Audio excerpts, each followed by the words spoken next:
Lady yields back. Who seeks recognition? For what purpose does the gentlelady from Texas seek recognition? Mr. Chairman, I move to strike the last word. Gentlelady is recognized. Thank you, Mr. Chairman, and thank you so much for bringing this very important bill to the table.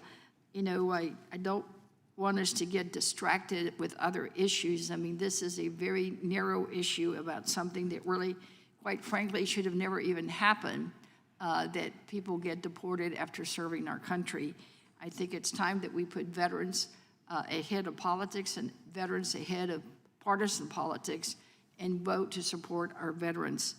By marking up this bill today, House Democrats continue to deliver on our promises to the American people. To all our deported veterans, know that we see you, know that we stand with you. You fought for our country, now we're fighting to bring you back.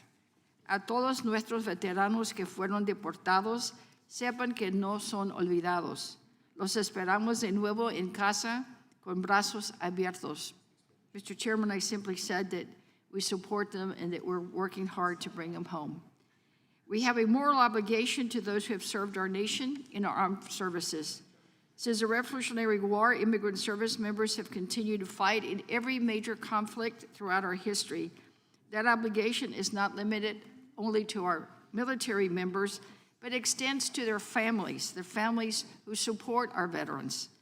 All of us have family members in the armed forces who have family in the armed forces know the pain and the sacrifice of seeing our loved ones head overseas to fight for our liberty without knowing when we'll ever see them again or if we'll ever see them again.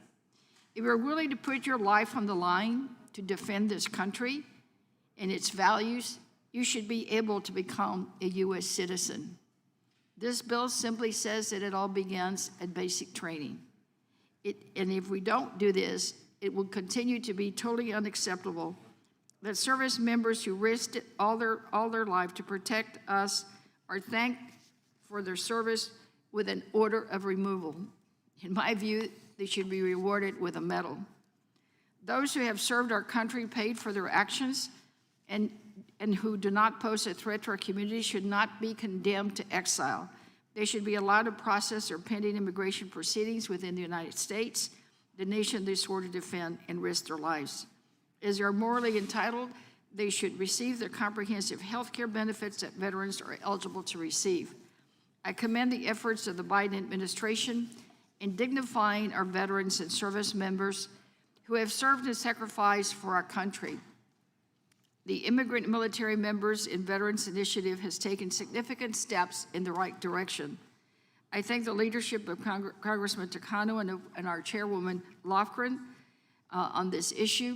We had a great hearing over I think it was over the holidays, and it clearly, this bill is one where we need to put our veterans over politics, support them, and welcome them home. I urge my colleagues to support this legislation. With that, I wanted to also, Mr. Chairman, introduce two articles for the record, if I could get unanimous consent. The first is the U.S. has deported thousands of veterans. A new policy change offers new hope for our soldiers left behind. The second one is particular to Texas. These veterans from Texas were deported. They say they deserve a second chance. I agree with them, Mr. Chairman, and I ask for unanimous consent for the record. Without objection. Thank you, Mr. Chairman. With that, I yield back. Gentlelady yields back. Who seeks recognition? Mr. Chairman. For what purpose does